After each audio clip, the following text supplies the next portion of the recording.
आप सब की तरफ से, पूरे देवली उनियारा और पूरे राजस्थान की तरफ से यशस्वी प्रधानमंत्री माननीय मोदी जी को धन्यवाद देता हूं कि आज उन्होंने इतनी लंबी चौड़ी बड़ी बड़ी योजनाएं दी।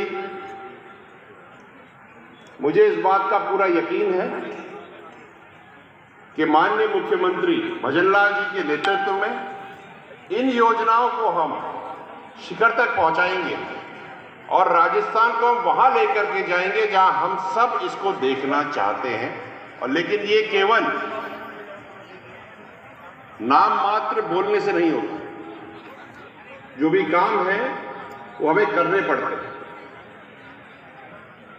माननीय मोदी जी ने कहा कि इस लोकसभा चुनाव में 400 सीटें आएंगी। मुझे इस बात का यकीन है 400 के साथ एक ज्यादा आएगी, 401 आएगी। यहां पर हम सब ज्यादातर तो सरकारी कर्मचारी सारे ही हैं देवली उनियारा के, तो ये मौका छूट न जाए।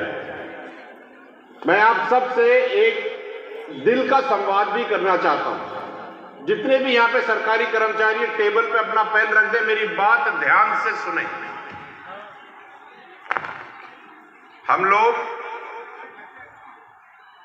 एक टेबल पे एक ही साइड पर बैठने वाले लोग हैं।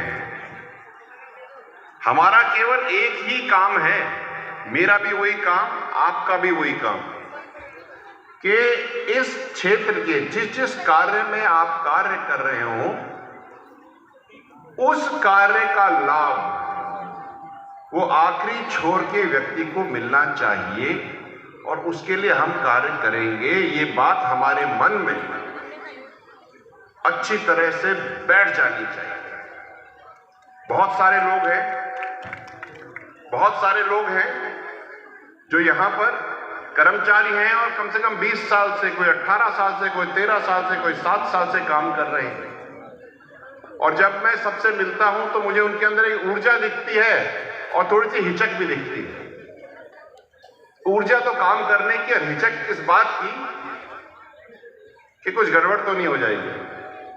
तो मैं आप सबको इस बात का यकीन दिलाता हूं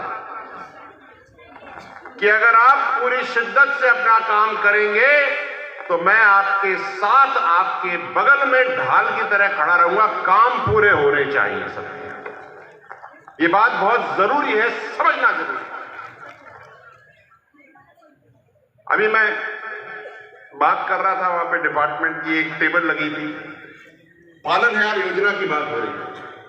आप ये देखिए, हमें थोड़ा सा काम करने का नजरिया बदलना पड़ेगा, क्योंकि मैं भी थोड़ा सा बदला सा इंसान होता है। बात चल रही थी पालनहार योजना की, तो मैंने पूछा कितने हुए? बोला जिस जिसका एप्लीकेशन आया उसके हमने कर दिए। लेकिन हम ये बात भूल जाते हैं कि पालनहार योजना तो उनके लिए है ना जो यतीम है। वो तुम्हारे पास आएंगे, शर्म नहीं आती हमको लज्जा आनी चाहिए। हमको उनके पास जाना चाहिए। हमारे पास डेटा है, डेथ सर्टिफिकेट्स है, सिस्टम में सारा डेटा है। आप निकालिए जिसके माता पिता नहीं है और हम जाकर के उसको पालनहार योजना में डाल के आएंगे। ये चाहिए हमें, ऐसे काम करना। अगर हम ये नहीं कर सकते तो हमारा अस्तित्व नगण्य है। हम जी किस चीज के लिए रहे हैं, हम काम किसके लिए कर रहे हैं?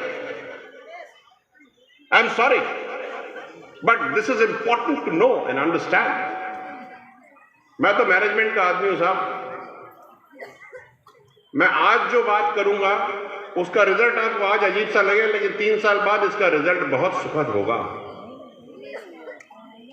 अभी बात चल रही थी, मैं मेडिकल ग्राउंड पे बैठा था। मैं तो एग्जाम्पल देने में मेरे को शर्म नहीं आती, मैं तो सीधा कहूंगा साहब। एक CHO मैडम थी, बात चल रही तो चर्चा चल गई हेपेटाइटिस की, तो उनको पता ही नहीं कि हेपेटाइटिस A और B में फर्क क्या है, हेपेटाइटिस होती क्या है।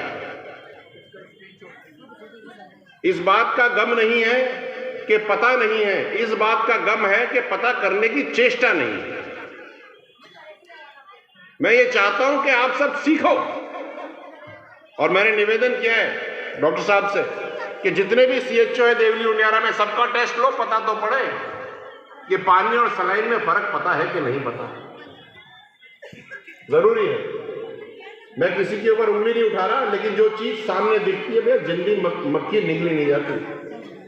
ये भी हो सकता है कि कल आप ही का टाबर जाकर भी उससे दवाई ले आए और आपको पेनिसिलिन दे दे जिससे आपको रिएक्शन हो और बच्चा चला जाए। ऐसा हुआ था डूब क्षेत्र में, अभी 2 महीने पुरानी बात।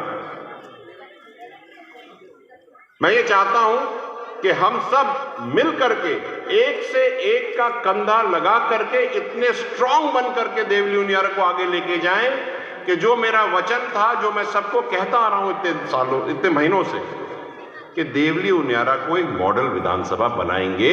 ये आप, मैं और हम मिलके करेंगे। सरकारी सिस्टम इसके अंदर उतना ही इंपॉर्टेंट है जितना कि दूसरे लोग। तो मेरा तो रिक्वेस्ट है आपसे। हाँ, एक बात और, अगर आपको अपने काम में कहीं दिक्कत आ रही हो, कोई परेशानी आ रही हो, कोई जबरदस्ती प्रेशर आ रहा हो ना, तो मेरा नंबर है 9953 786 123। किसी भी लेवल का कर्मचारी हो, चाहे वो एलडीसी हो, चाहे एसडीएम हो, कोई भी हो, मेरे को फोन कर सकता है। मैं आपके साथ खड़ा रहूंगा ढाल की तरह, बशर्ते आप काम करते रहें और हम देवली उनियारा को वहां लेके जाएं जहां ले जाना चाहिए। आपको कहीं ये नहीं लगेगा कि मुझे खड़ा नहीं मिला, लेकिन मुझे भी ये नहीं लगना चाहिए कि काम हुआ नहीं। काम करना जरूरी है। बात कर रहा हूं तो मैं पिछले 3 दिन पहले सोप गया था। सोप में स्कूल में गया, बच्चियों से मिला, टीचरों से मिला, और मेरे पैरों तले जमीन खिसक गई। खिसकना बोलते हैं जिसको। सोप की, मैं वापस जा रहा था तो सोप की बच्चियां जो 10वीं क्लास की, जिन्होंने मेरे को खींच करके बुलाया कि आओ हमारी क्लास में बैठो। मैं जब बैठा तो मुझे पता चला कि 1 महीने बाद तो फाइनल एग्जाम है और मैथ्स का कोर्स तो 40% भी पूरा नहीं हुआ। अब बताओ उन बच्चियों का भविष्य गलत किसने किया? हमारी रिस्पॉन्सिबिलिटी तो बनती है ना। वो पास फेल तो बाद में होगी, पहले तुम पढ़ा तो लो। ये चीज अब नहीं चलेगी भाई, क्योंकि मैं आप सबको ये वचन दे रहा हूं कि 1 हफ्ते में 4 दिन तो मैं गांव-गांव, डाणी-डाणी, स्कूल-स्कूल, चिकित्सालय घूमता रहूंगा, जहां गड़बड़ होगी बताता रहूंगा साहब। इसलिए हमें काम कर लेना चाहिए। बच्चों को पढ़ाना हमारा सबसे इंपॉर्टेंट काम है, इसमें कोताही कतई नहीं होगी, क्योंकि आने वाला राजस्थान तो इन्हीं से बनेगा ना। अगर इनको ही हम गलत शिक्षा देंगे, इनको शिक्षा ही नहीं देंगे, तो कैसे चलेगा काम? स्वर्णिम भारत तभी बनता है जब उसके लोग आगे बढ़ते हैं। राजस्थान भी तभी आगे बढ़ेगा जब उसके बच्चे पढ़ेंगे और आगे बढ़ेंगे। तो खूब पढ़ो, खूब आगे चलो। मेरा तो आपसे यही निवेदन है, we will do this together. आगे चल जाता है। We will not leave a stone unturned. Lead को ले लेना।